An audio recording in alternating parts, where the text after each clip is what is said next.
Hall of Fame for Leaders and Legends of the Blindness Field. Georgie Lee Abel, Samuel Ashcroft, John Robert Atkinson, Edwin Albert Baker, Natalie Barriga, Mary K. Bauman, Donald Blosh, Warren Bledsoe, Charles F. Campbell, Father Thomas Carroll, Cleo Dolan, William English, Eleanor Fay, Catherine Gruber, William Allen Hadley, Everett Butch Hill, Richard Edwin Hoover, Samuel Gridley Howe, Douglas Inkster, Robert B. Irwin, Kenneth Jernigan, Ruth Carlella,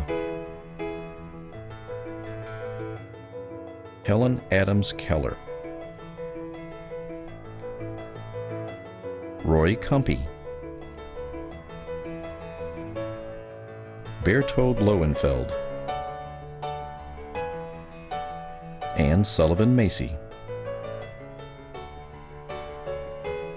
Durward McDaniel, Sally Mangold, Abraham Nemeth, Arnold Patz, Alice Raftery, Louis Reeves Jr., Peter Salmon, Stanley Suterko, Mary Elizabeth Switzer, Josephine Lister Taylor, Louis Vicelli, Donald Wedewer, Richard L. Welsh, Robert Whitstock, Russell Williams, James Max Woolley. Hall of Fame for Leaders and Legends of the Blindness Field. The paths that our heroes have blazed, and the legacies they have left, provide us with purpose and meaning. Dr. Dean Tuttle. The Hall of Fame for Leaders and Legends of the Blindness Field is dedicated to preserving, honoring, and promoting the tradition of excellence manifested by the specific individuals inducted into the Hall of Fame, and through the history of outstanding services provided to people who are blind or visually impaired. Hall of Fame for Leaders and Legends of the Blindness Field. Good evening. I've got the pleasure to introduce you to this evening's 2008 version of the Hall of Fame for Leaders and Legends of the Blindness Field.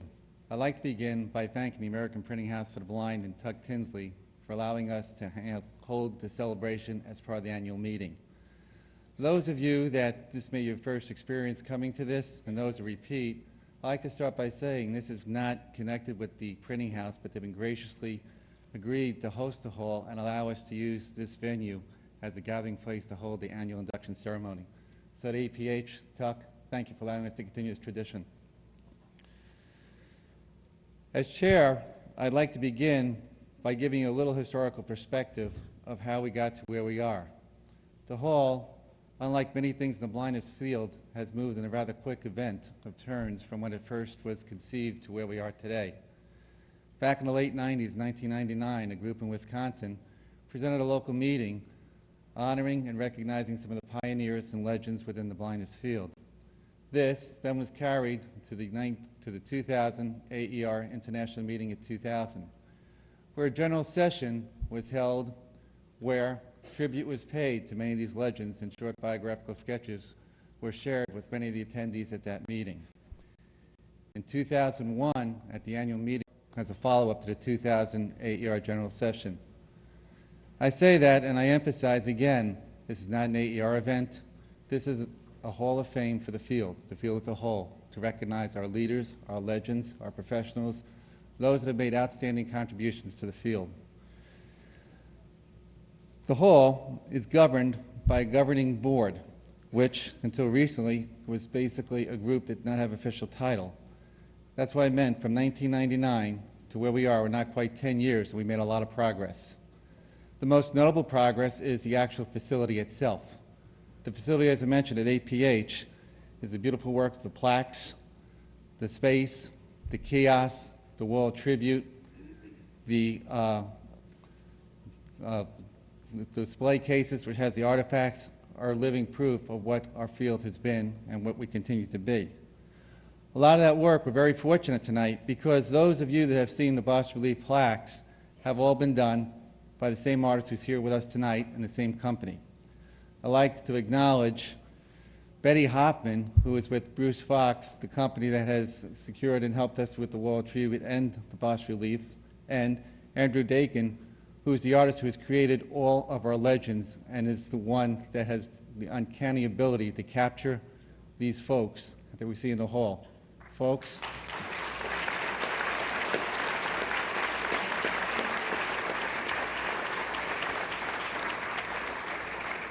Thank you for your work and your continuing work, and I hope we can work with you for many years in the future with this. The other part I'd like to acknowledge within the hall is we have got a very dedicated special couple that if you go on site, online, you can take a virtual tour of the Hall of Fame if you aren't able to visit it. The folks that put these biographical sketches together every year work on a lot of the letters and the submissions that are put together and have been able to take all current members and the ones that we've had this year and put them in a very succinct, clear biographical sketch. Dean and Naomi Tuttle to be commended for the ongoing work that they've done of all our legends.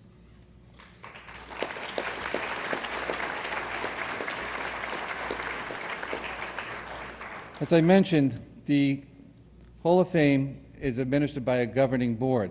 The official name is the Governing Board of the Hall of Fame for Leaders and Legends of the Blindness Field. This year, current members are myself, who is chair, Kathleen Huber as vice chair, Pat Smith, who's the secretary, Janie Blum, who's treasurer, Bob Brasher, Jane Aaron, Rod Cossack, Elton Moore, Diane Wormsley, and Kay Holbrook is serving as past chair for the current year. I'd like to share a little bit of how the hall is functioning. You've gotten a quick perspective of how we got to where we are. Each year there's a call for nominations made. The call will come out in early January. Nominations are sought through mid-March. They are submitted online. You'll be able to go shortly after this meeting, probably sometime in November. We would have all the information up. There will be instructions on how to go to submit. We strongly encourage folks to go and submit candidates.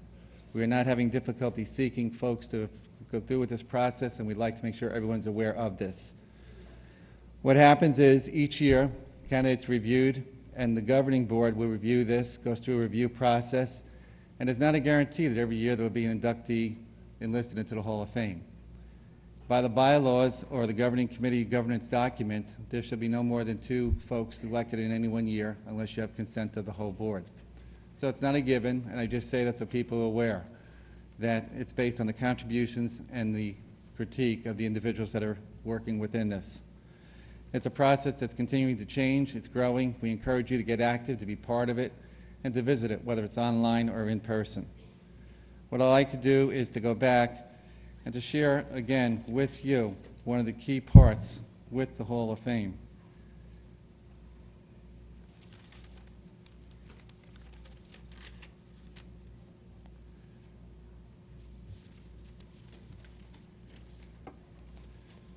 The mission statement, I'm going to read this so everyone, again, it was said in the video, so fully understand what the Hall of Fame is. The mission of the Hall of Fame for leaders and legends of the blindness field shall be dedicated to preserving, honoring, and promoting tradition of excellence and manifested by the specific individuals inducted into the Hall of Fame through the history of outstanding services provided by individuals with blindness and visual impairment. And I think tonight's indication, the individuals we've selected are a continuation of that proud tradition that we've set forward. So again, I welcome you to this year's induction ceremony. I'm pleased that you're here. And with that, I'd like to turn the program over to our co-chairs, Dr. Bernadette Kappen and Dr. Susan Spungin.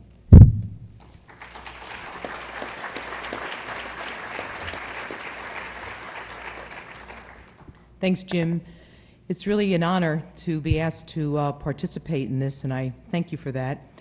In thinking about starting off this evening, many of you probably have either seen the Broadway play Wicked or maybe heard the music. And there's a song from Wicked that I'll paraphrase that I think maybe states what we're all about here tonight. And the song is called For Good. And I don't sing, so I'll just give you the words. Some of the words talk about people come into our lives for a reason, to help us grow if we let them. Who we are today is because we knew them. And I think that's what we're about tonight, two people that came into our lives and have been really helpful to us. First, I'd like to tell you about Sally Mangold. Many of you knew Sally, but I want you to picture Sally, since she's not here with us tonight. Picture her perfect hair. Picture her beautiful clothing. And most of all, picture her big, beautiful smile. Sally Mangold was born and began school in Walnut, Illinois. After her parents moved to California, she attended the California School for the Blind and finished high school in a cooperative in Oakland. She completed her undergraduate work in education and earned her master's degree in special education from San Francisco State College in 1956, and a year later married a fellow graduate student, Phil Mangold. In 1977, she completed her PhD from a joint special education doctoral program between San Francisco State University and the University of California at Berkeley. Sally and her husband developed an outstanding program for visually impaired children in public schools in Castro Valley, California. It served as a model for others all around the country. She was gifted with what she describes as a pragmatic approach to instruction, especially her techniques in teaching Braille reading. After 18 years in Castro Valley, she was invited to join the faculty at San Francisco State University. While a professor at San Francisco, from 1977 to 1995, she was a pioneer in distance education program, an innovative model for the preparation of teachers of the visually impaired. Throughout her life, Sally had a passion for Braille literacy. In 1973, she developed the Mangold Developmental Program of Tactile Perception and Braille Letter Recognition, a tool widely used to teach tracking and beginning Braille, which has been translated into 7 languages. Together with her husband, Phil, in 1974, she founded Exceptional Teaching Aids, a company which promoted and sold products for visually impaired students and their teachers. Some of the products they sold were designed and developed by them, and others were included when sensing a need for other products to meet the needs of the students. The company has grown so much that it now offers over 500 products for visually impaired children with children with special needs. In 1977, Sally was awarded a National Science Foundation grant that enabled her to develop the Speech-Assisted Learning System, SAL, a portable, interactive, computer-based Braille tutor which enabled many blind teens and adults to teach themselves Braille. Her dream of opening the doors for Braille learners who wanted to explore the fields of science, math, engineering, motivated the emergence of Sal II. Sally has written 45 books, many articles, produced videos, and technical innovations that raised our national awareness of the importance of Braille literacy. Dr. Mangold was an effective communicator and a popular speaker. Her last keynote was at the APH 2004 Annual Meeting. Among her many honors and awards are the AER Josephine L. Taylor Award in 1996, the Holbrook Humphreys Literacy Award in 2001, AFB's Miguel Medal in 2003, and APH's Creative Use of Braille Award in 2003. Sally has been described as having grace, and we can remember that, think about that as she would come through the aisles, her humor as she would meet us in the hallways, being always upbeat, extremely positive, energetic, and a real love for people. She was a creative, energetic teacher who had high standards for her students, and she never ran out of ideas of ways to help struggling students. Her frequent advice was listened to, and we always asked her and went back to learn more. Sally Mangold.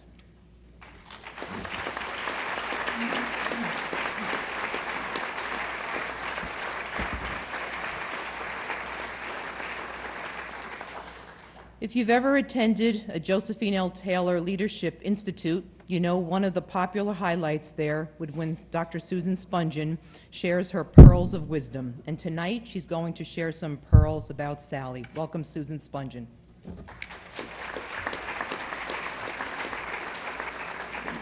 Thank you. The most important thing to remember is not how to leave this world to our blind children, but how to leave our blind children in this world. Sally Mangold's name is synonymous with Braille. In the year 2008, with the American Printing House for the Blind celebrating its 150th anniversary, as well as January 2009, Louis Braille celebrating his 200th birthday, it is only fitting that Sally at this time be inducted into the Hall of Fame.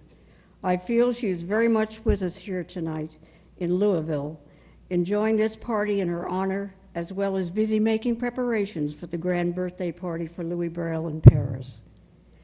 Some of us shoot for the moon, but most of us land among the stars, which in this wonderful field of ours is not a bad place to be. But Sally has always been the exception to the rule. She made it to the moon. The American Foundation for the Blind's president and CEO, Carl Augusto, has said, Sally Mangold's writings, technological breakthroughs, and teachings have not only enabled children and adults who are blind or visually impaired to learn Braille, but have raised awareness to the critical importance of Braille literacy. Sally has always had a passion for Braille, long before the passage of state Braille bills and the proliferation of books and articles on Braille literacy. She was a coveted speaker in the field, always delivering inspiring addresses and captivating her audiences. Many of us here tonight, as mentioned earlier by Bernadette, heard her speak at APH, which for me seems just like yesterday. Her techniques in teaching Braille reading and writing brought fellow professionals from far and wide to observe, listen, and learn. Sally always had high standards for wanting to develop the best teachers of blind and visually impaired students she could. Through her materials, she continues to help prepare teachers of blind children and to create generations of teachers who were and are among the nation's leading experts in the teaching of Braille. Phil Hatlen comments that Sally's beautiful personality, her sense of humor, her creativity, and her genuine love of people brought great joy to all of us who had the privilege of sharing a part of Sally's life. Sally was many things: a friend, a mentor, a professor, an author, an inventor, and most definitely a leader and a legend. Stephanie Herrlich continues her comments regarding Sally by saying the leaders are people who make change happen. When I think of what makes a leader, I think of someone who not just utilizes the resources at hand, but creates what is needed to make change. Sally was a leader. When she saw a need for something, she figured out a way to make it happen. She had a natural ability to know just what would work with a student. Do not follow where the path may lead. Go instead where there is no path and leave a trail. Today, with the announcement of the new generation of the APH and Perkins Brailler, Sally must be throwing the biggest noisy hell of a party up in heaven, upstairs, that I'm sure we would love to attend. Perhaps we can. Sally made it to the moon, and tonight, when all is said and done, let us all look upward to starry skies above and say, "Hey, Sally, did you hear? Aren't you excited? And where's my drink? And, oh, by the way, special congratulations for being in the Hall of Fame. Sally, your life has enriched everyone here and beyond, and will continue to impact all blind children around the world for years to come. Thank you, Phil Mangold, for all your love, work, and support for Sally. Thank you, Sally, for allowing us to be part of your journey. Some women see things as they are and say, why? Sally dreamt of things that never were and said, why not?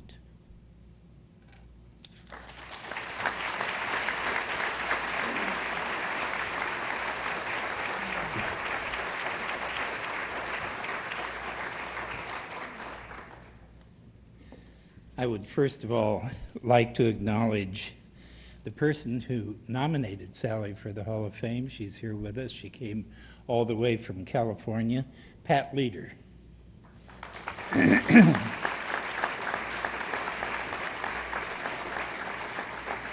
I was asked by Phil Mangold to stand in for Sally and for him in accepting this honor. Sally and I had many discussions about the fact that in our profession, we receive much more than we give. With that thought in mind, I've assembled some thoughts that I know Sally would have said to you tonight. For those of you who were in New Orleans a few years ago, you're going to recognize the format. It's not about me. I treasure this honor, and I'm humbled and proud that my colleagues deem me worthy to be inducted into the Hall of Fame. However, this is not about me. It's about the wonderful people whom I have had the pleasure to know.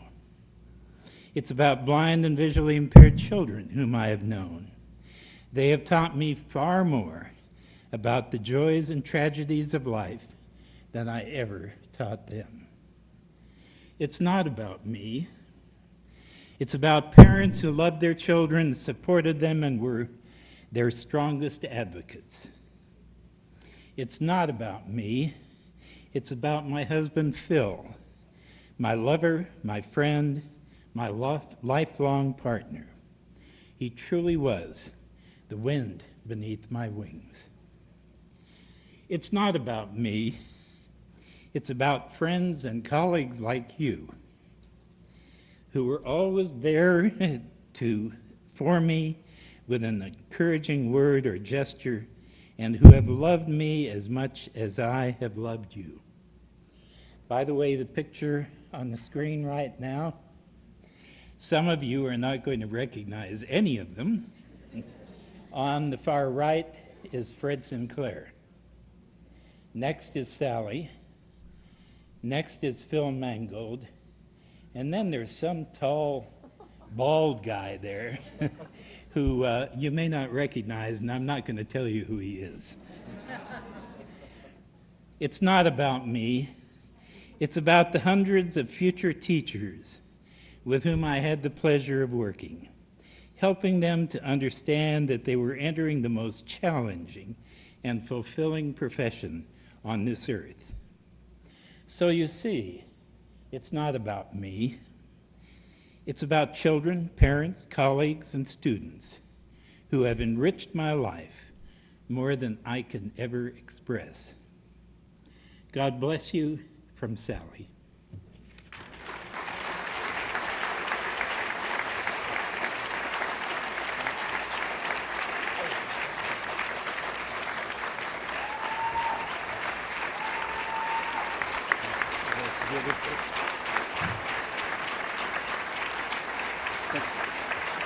moving.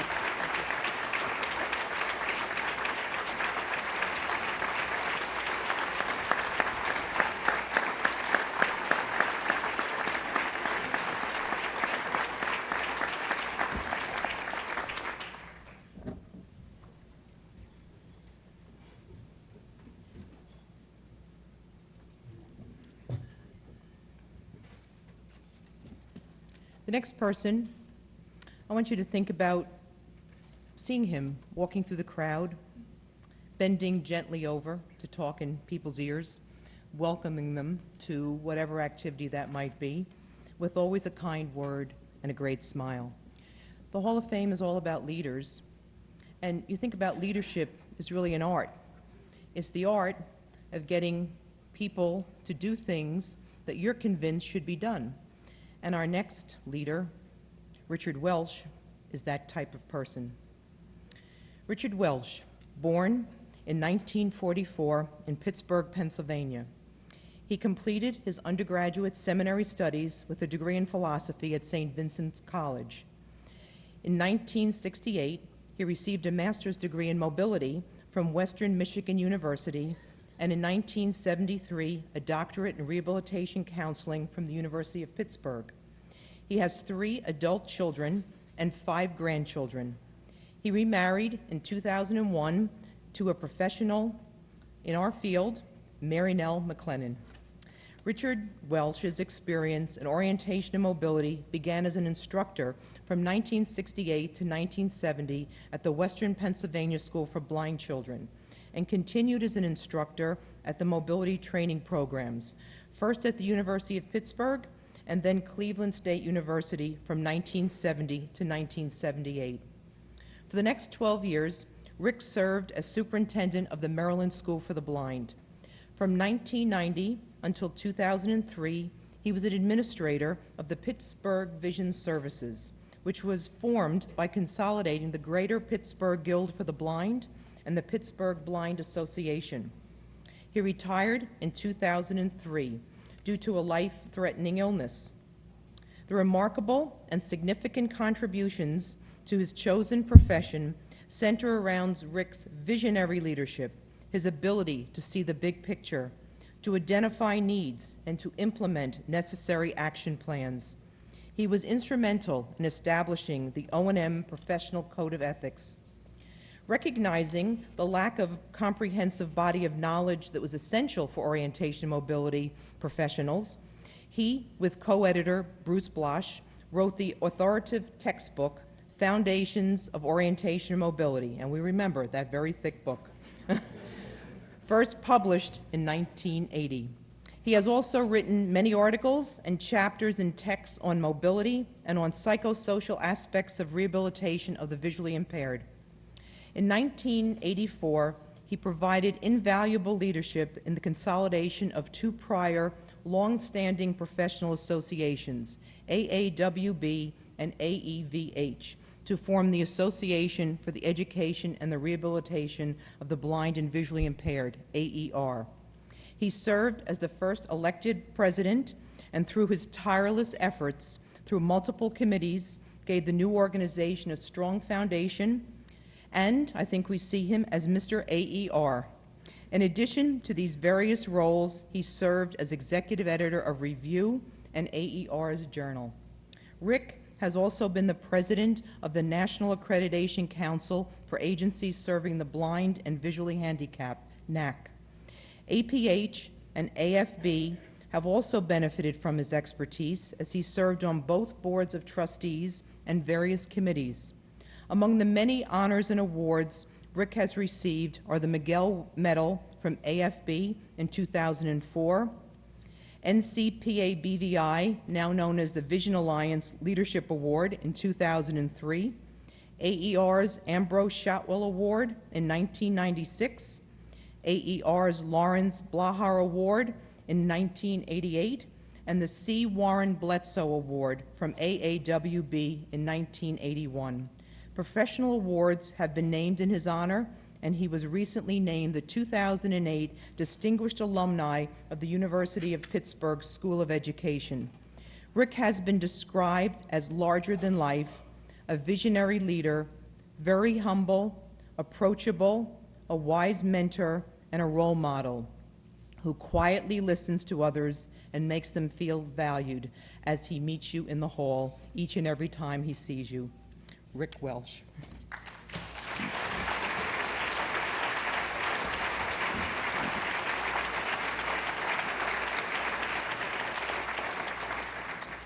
Once again, Susan will share with you some pearls of wisdom on Rick Welsh.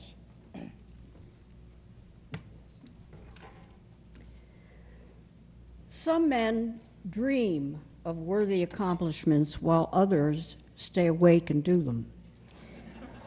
Such is the case with Dr. Richard L. Welsh. Rick, as we know him, a larger-than-life figure, as said earlier, in the field of vision education and rehabilitation.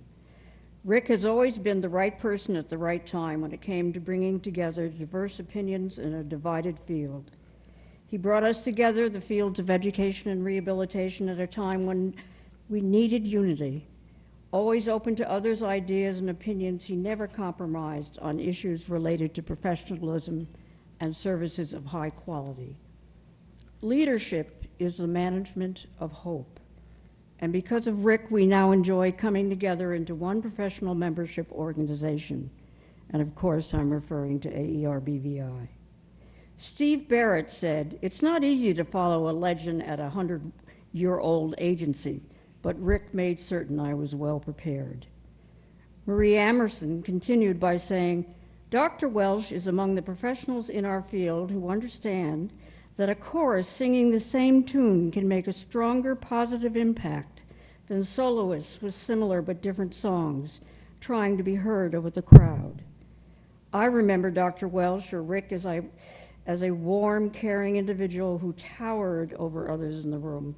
He stood tall, and not just in a physical sense, but he also quietly listened to others, making his presence one that was comfortable even for a short, shy newcomer like me. Rick allowed me the opportunity to feel that it was just as important to hear my words and opinions as it was to hear what program administrators and other important figures had to say. The dictionary defines a leader as a person who has commanding authority or influence. It also identifies the term conductor as a synonym for leader. Standing tall, bringing new voices into the choir, helping those voices gain confidence to sing the message loud and clear. That sounds like a Hall of Famer to me. From what we get makes a living. From what we give makes a life. Frances Mary DeAndre wrote that Rick was that rare ability to take the long view, and with remarkable foresight forged a vision what could be and then worked hard to make it a reality. Through all of his roles, he has not only used his formidable talents to lead and to serve, but also to motivate others. What a remarkable communicator he is.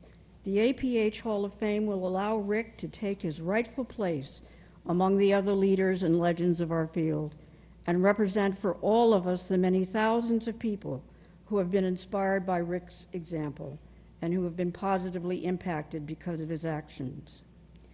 Will Rogers said, "Even if you're on the right track, you'll get run over if you just sit there." Rick has never had this problem, constantly being on the move from teacher, professor, author, to standard bearer and administrator. Rick has always been a doer.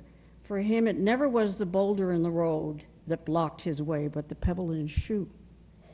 But due to his spiritual and personal commitment to his wife, Mary Nell, and to all of us, he continues to open many new doors, allowing him to contribute to the blindness field, enriching all our lives now and in the future. Excellence for Rick is not an act, but a habit. It takes courage to push yourself to places you have never imagined or never been before, to test limits, to break barriers. Rick has infused Winston Churchill's remark to his heart, soul, and spirit. He continues to be a model for us all when he lives each day as Churchill demanded, saying, "Never, never, never quit."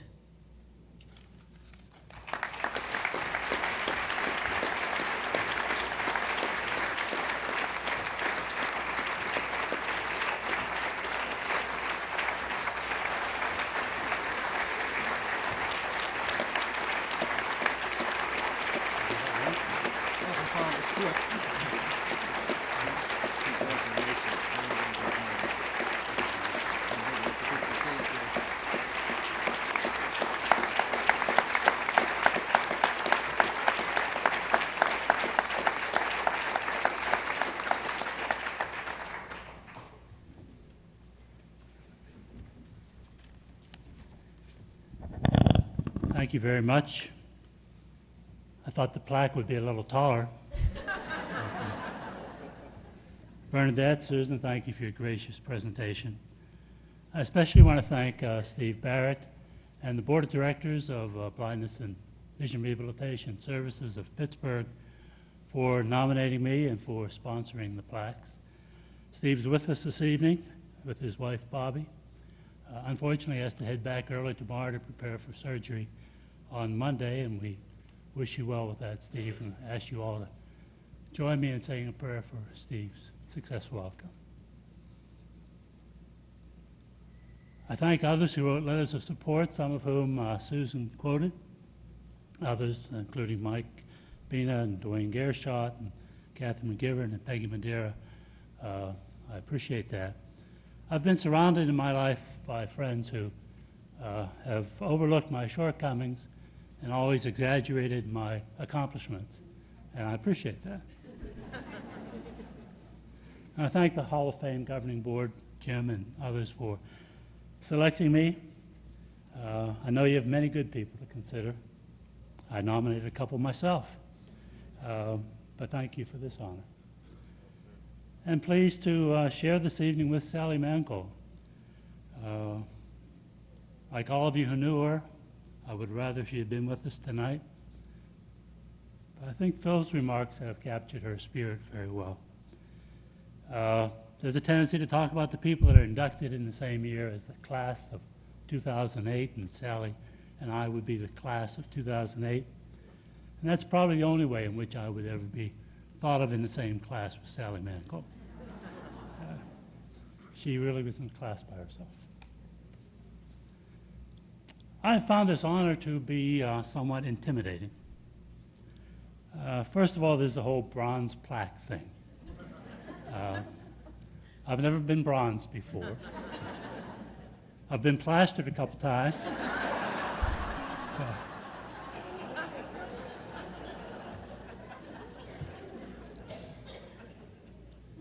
Second, there's the idea of joining this very distinguished group of 40 outstanding people in our field. And as I thought about them, I reflected on the fact that I had had the opportunity to know and associate with 25 of those 40 people. And as I thought about them and what they accomplished, I had some other reactions to that group. As I thought about Dick Hoover, everyone knows Dick Hoover as the inventor of the long cane. He was also a very distinguished ophthalmologist in Baltimore, member of the faculty of the Johns Hopkins School of Medicine. But I remember having a conversation with an alumnus of the Maryland School for the Blind, who was really one of the first congenitally blind people to learn the long cane technique. And he and other students at the Maryland School were taught by Dick Hoover after World War II, when Dick was living in Mike Bina's house at the Maryland School for the Blind and going to medical school in Baltimore. And in some of the afternoon hours, he would teach the students to travel. And one student told me about being on a lesson in the business area of Parkville near the school and walking along and contacting some unusual object on the sidewalk. And he touched it with his cane, couldn't quite figure out what it was, bent down to touch it, and there he found Dick Hoover laying on the sidewalk. Dick had wanted to see how he would respond to an unusual object on the sidewalk, and so he went ahead and lied down, and there he was. I had the opportunity of working with Warren Bledsoe and writing the history chapter for our mobility textbook.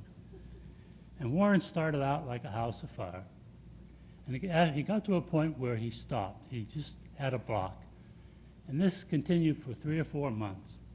And I'm trying to figure out what's going on. Finally, I suggested to him, Warren, it may be that you have come to the point in the chapter where you played the most important role in the development of our profession.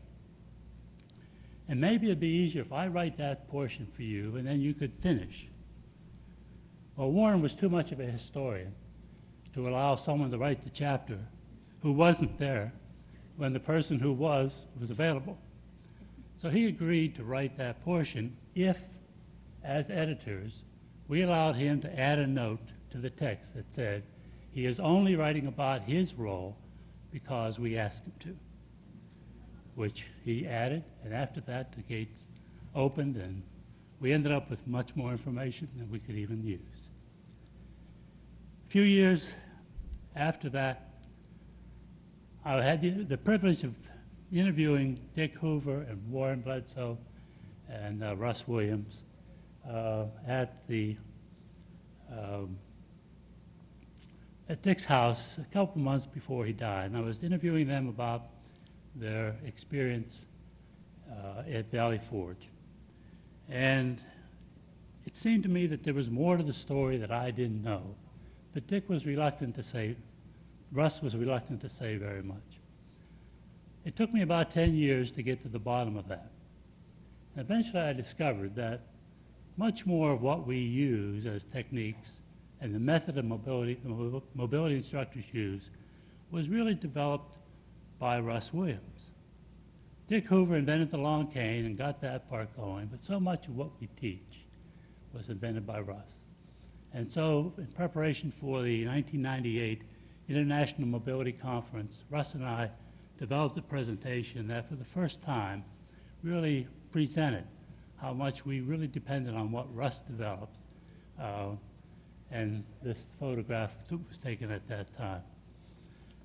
One thing I wanted to say about Warren, about his history chapter, after he wrote what he had held back, people like Russ, and after they read it, who were there with him, were surprised at how much he had done.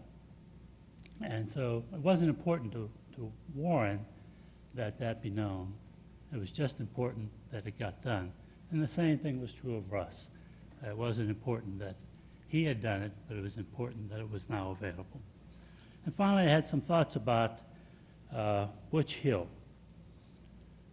When I went to Western Michigan University in 1967, Butch was in the class ahead of me. And the tradition at that time for the field trip to the Seeing Eye was to spend the first day in Pittsburgh and to visit the School for the Blind and the Greater Pittsburgh Guild for the Blind. And then the next day go on to Morristown. My parents had, when they heard that this group was coming to town, invited them to dinner. And the neighbors for many years talked about the time the Western Michigan touring bus pulled up in front of our house, and 20 students and 4 faculty members and the bus driver filed into the house for dinner. After dinner, Butch asked one of my sisters for directions to the bathroom. And they told him to go up to the second floor, turn right, and it's the first door on the right.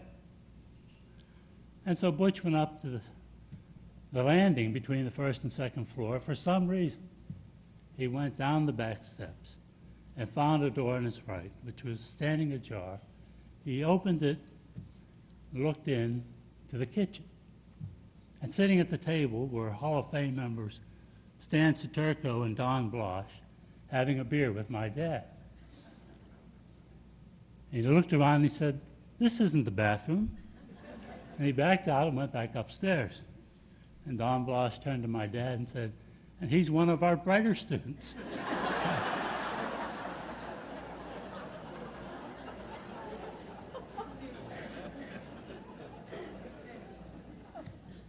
So the intimidating thing about this group was not so much what they accomplished, although that was very important, but really the humanity and the humility of all of them that I had the privilege of knowing.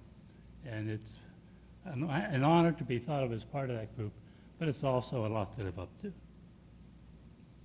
There's one thing I wanted to say about the items through which I've been acknowledged and honored, none of them happened, none of them did I do by myself. All of them I did with other people.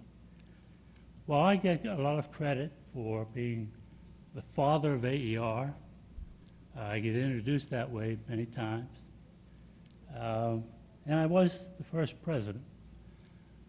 There were many officers in both organizations that took risks, made hard decisions, stepped up, and made that happen.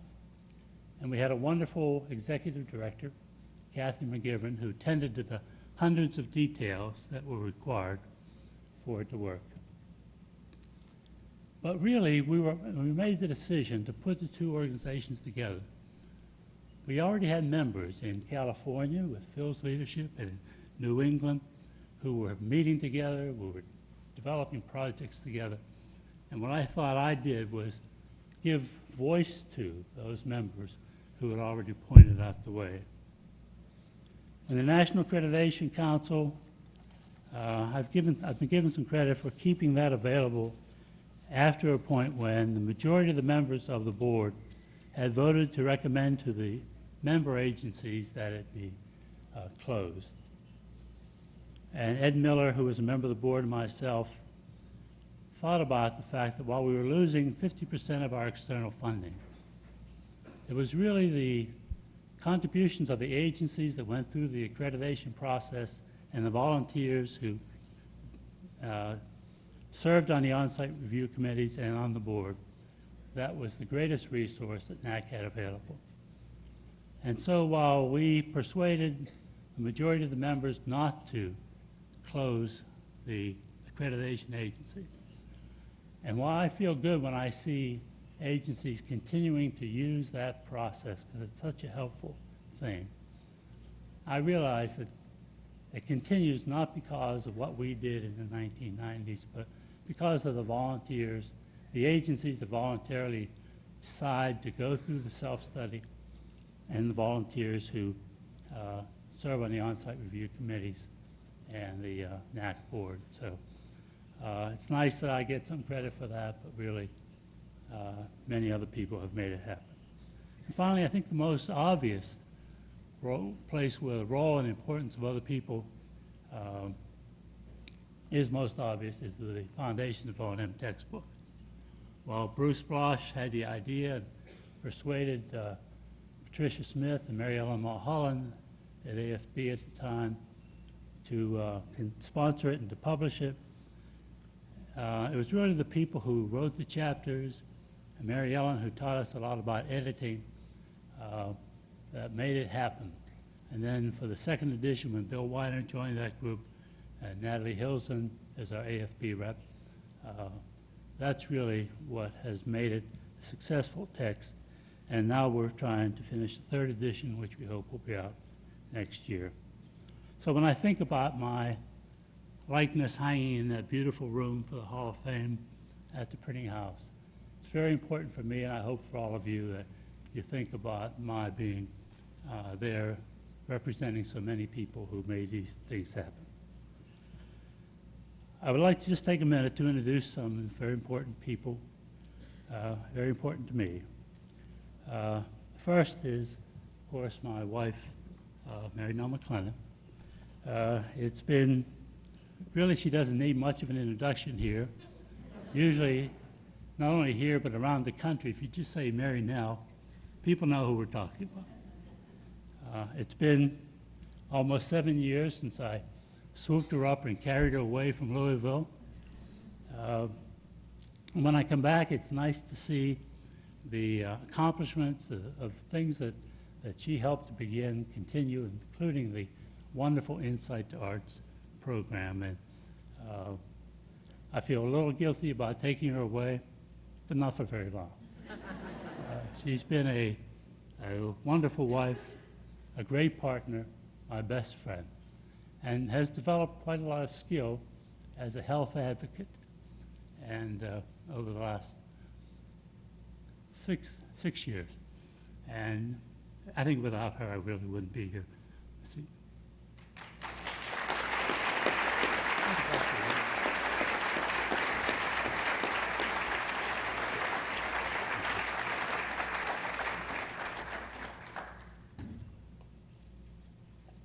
Mary Nell's mom, Vivian McLennan, is with us this evening. We're pleased about that. Last January, for the 52nd time, she celebrated her 39th birthday. You can do the math. Also pleased that Mary Nell's cousin, Marianne McLennan, and Annette Fever are with us. Marianne drove up from Nashville, and Annette flew in from California, and I do really appreciate that. I'd like to introduce my sisters, Eileen Quolke and Maureen Morensic, who with their husbands, Charlie and Vic, drove down from Pittsburgh to be with us. There's a recent photo. Our older sister, Joan, and our younger brother, Mark, unfortunately passed away during the past few years.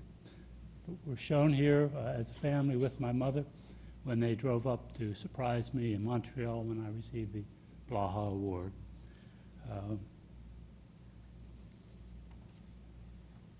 Our parents grew up during the Depression, started their family during World War II, so they were no strangers to sacrifice and hard work. They didn't have much in the way of material things, so they really had to settle for just some cute children. So the next slide is a picture of me at age 4. Isn't he cute? Nice tie, yeah. I think I still have that tie. But they taught us a lot about love and joy, and as a result, Eileen and Maureen and I have between us 9 children and 9 grandchildren. And the next slide shows all of them at family vacation along with our spouses and our sons-in-laws and daughter-in-laws, and it's a great pleasure. Among that group are my 3 children, my daughter Kathy, who is here today, flew in from Philadelphia. She is the executive director of the Bucks County Women's Fund in Bucks County, PA. She's a graduate of Notre Dame, as is her husband, Mike, who's an editor at the American Association for Cancer Research. And she's working on a master's in nonprofit management, distance ed program through Notre Dame. And so when she finishes, she'll be on the market if all you guys need a good manager. My son Patrick's a graduate of the University of Virginia, and he and his wife Natasha both have master's degrees in architecture from Columbia, work as architects. And then my daughter Shanna graduated from the University of Pittsburgh and the California Western School of Law, where she is a practicing attorney in San Diego.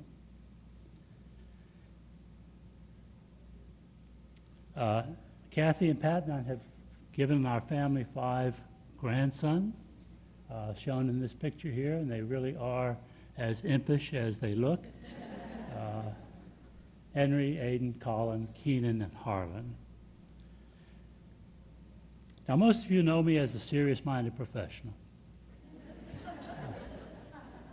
Well, there was that one time. Those of you who can't see the screen, there's a photo of me when Mary Nell and I did a keynote session for the Kentucky AER chapter. And the theme was celebrating the magic, and so we did a Karnak routine. And so I'm wearing a very fancy turban with pearls and feathers and jewels, and wearing my wife's cape, I have to admit it. But except for that one time, and I think that was when I was having some gamma knife treatments for some brain metastases, so I can't be held responsible for that. But except for that time, I think you've known me as a very serious professional. That's not the same concept of me that children in our extended family have.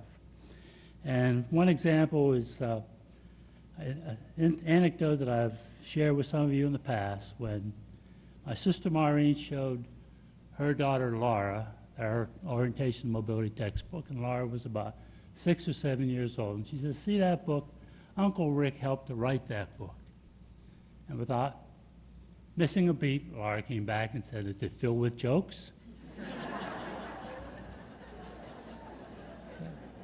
So this photo shows the three of the four newest members of our extended family and myself doing our combined Groucho Marx invitation. Unfortunately, my mother's not here for this event.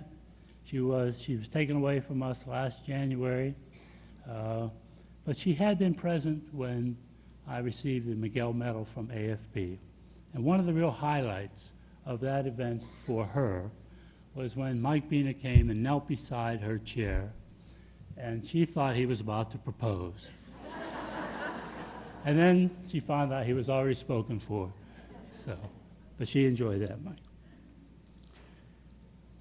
I'm very indebted to my family for their support of my profession, and it has been a great chance for me to introduce my family to you. I think before I close, I'll also mention friends who've come to visit to be part of this. Ray Brooks and Gayla Brooks drove down from Chicago, 2 retired mobility instructors from Hines, and I'm very pleased to have them here.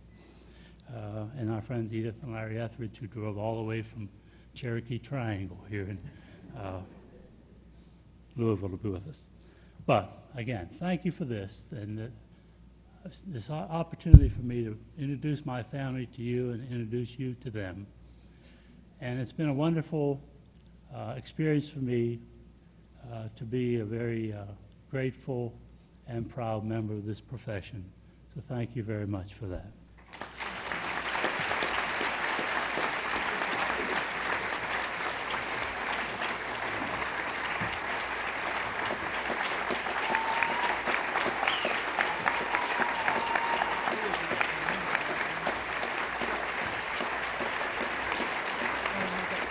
Okay.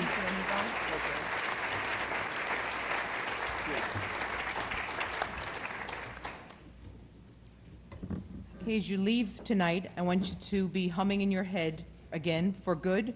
People come into our life for a reason, to help us grow if we let them. Who we are today is because we knew Sally and Rick.